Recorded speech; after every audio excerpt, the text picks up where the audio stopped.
Silakan klik tombol subscribe dan aktifkan notifikasi pada tombol lonceng supaya tidak tertinggal video seputar misteri dan pembahasan menarik lainnya, dan klik tombol like juga jika sahabat menyukai video ini. Assalamualaikum, Kang Diki. Saya pernah menyentuh jari tangan seseorang. Seketika timbul percikan api. Kenapa bisa seperti itu, Kang? Ya, kenapa ya? Nah, kenapa itu? Ya, siapa yang disentuhnya itu? Jangan-jangan yang disentuhnya Iron Man. Kalau enggak Gundala Putra Petir atau The Flash. Aduh, percikan aja jadi Kang. Ya, begitu terpercik langsung dia besar kolebat gitu. Hilang gitu. Efek pandangan ya. Efek. Ya, begini. Manusia itu mengandung listrik. 1 cm sel mitokondria manusia itu bisa menghasilkan listrik 200.000 volt. Manusia itu mengandung listrik. 1 cm sel mitokondria manusia itu bisa menghasilkan listrik 200.000 volt.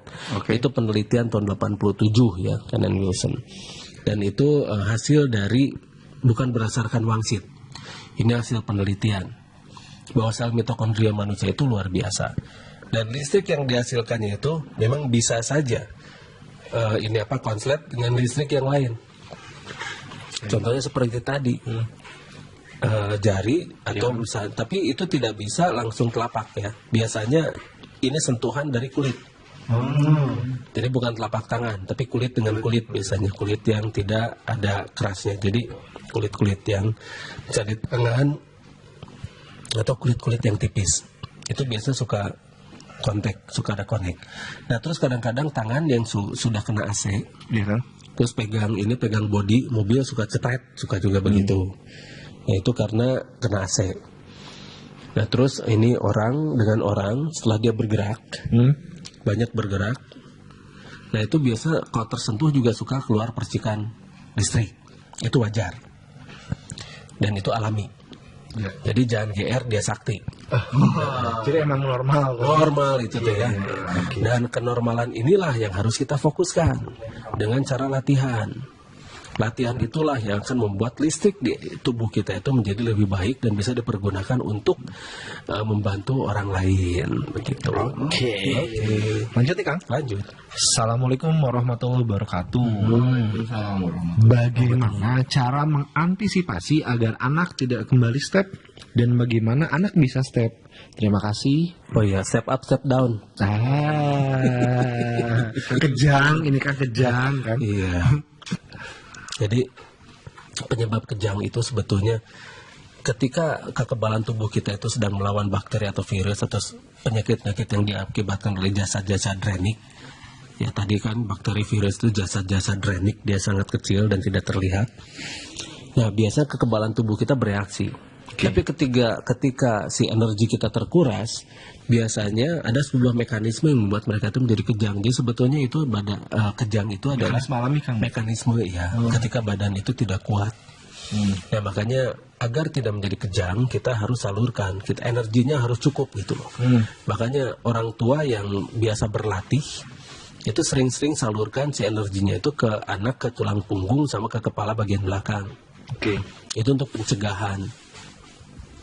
Makanya si anak akan cukup energi untuk bisa melawan si virus dan bakteri itu.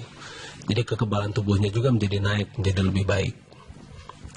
Ada lagi? Oh ya, mungkin Kang bisa diceritakan kemarin Akang berkunjung keluar kota tuh. Oh iya, waktu ada apa itu? Oh gitu? Iya.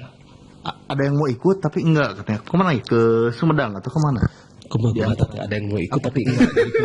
Ada yang mau ikut tapi informasinya nggak jelas katanya. Oh gitu. Soalnya hari kerja, apa betul apa bukan hari libur? Memang betul. Waktu hari Rabu.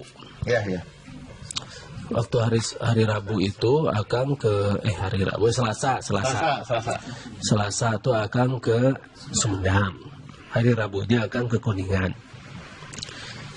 Ke Kuningan itu dalam rangka ini saya survei ke kilometer 207. Iya. Karena di sana akan dipasang free energy gitu kan, yang dari alat akang itu. Tol Cipali itu ya. Ya Cipali kilometer 207 itu akan dipasang alat yang akan buat itu. Nah, dari sana terus ke Kuningan. Lanjut hari Rabu itu. Kita mencari situs-situs purbakala. kita memang banyak menemukan anomali magnetik di situs Purbakala. Itu ada yang kenceng dan ada juga yang lemah begitu. Tapi waktu di Sumedang kita menemukan yang kuat. Oh, Sumedang. Iya, di Sumedang. Sebelumnya hari Selasa itu. Hari Selasa itu saya ke Sumedang dan di sana saya menemukan anomali-anomali magnetik yang sangat kencang. Oh, daerah mana Kang? Kalau boleh tahu. Di daerah apa? Di sana itu ada Ciburial Ciburial. atau spring ya, bahasa Inggrisnya itu spring. Oh, spring. Ya, jadi mata air atau Ciburial itulah. Ice Karena airnya memburial keluar atau terburiali begitu ya. Oke.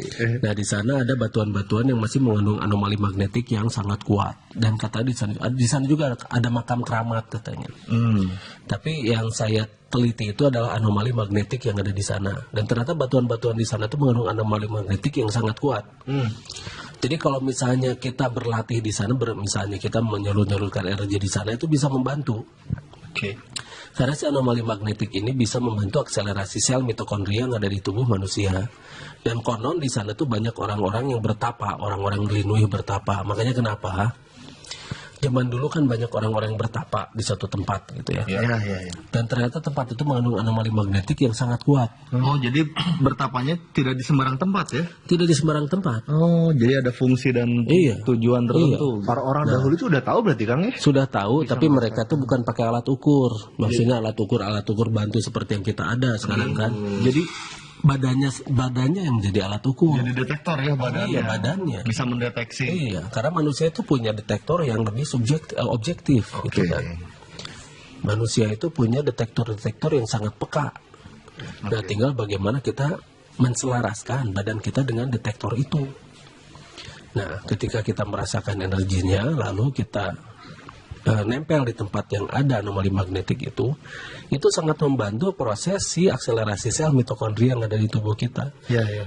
Makanya banyak sekali menelurkan orang-orang yang punya daya lebih. Ya kayak kata orang-orang dulu mah orang sakti mandraguna. Iya. Kayak gitu-gitulah. Karena memang mereka punya daya lebih. Jangan-jangan mengunjungi satu tempat itu nggak cuma duduk ya, berlatih, mengolah. Mereka berlatih. Oh, gitu. Bukan hanya itu. Iya. Mereka berlatih terus ya. Setelah menemukan anomali, terus ada yang lain. Ya, mereka punya ciri khas sendiri karena badan mereka itu akan mengenal dirinya dan mereka membuat bela diri sendiri. Mereka bikin sistem sendiri, segala macam sendiri dan akhirnya mereka biasa mendirikan perguruan yang khas, perguruan sendiri gitu. Ya. Berarti mungkin kalau melihat ke dalam diri sendiri ada kemiripan dengan Zoltas ya, proses. Memang itu proses Zoltas itu seperti itu. Mengenali diri sendiri. Iya. Makanya penting itu Kang. Iya. Silakan klik tombol subscribe dan aktifkan notifikasi pada tombol lonceng supaya tidak tertinggal video seputar misteri dan pembahasan menarik lainnya dan klik tombol like juga jika sahabat menyukai video ini.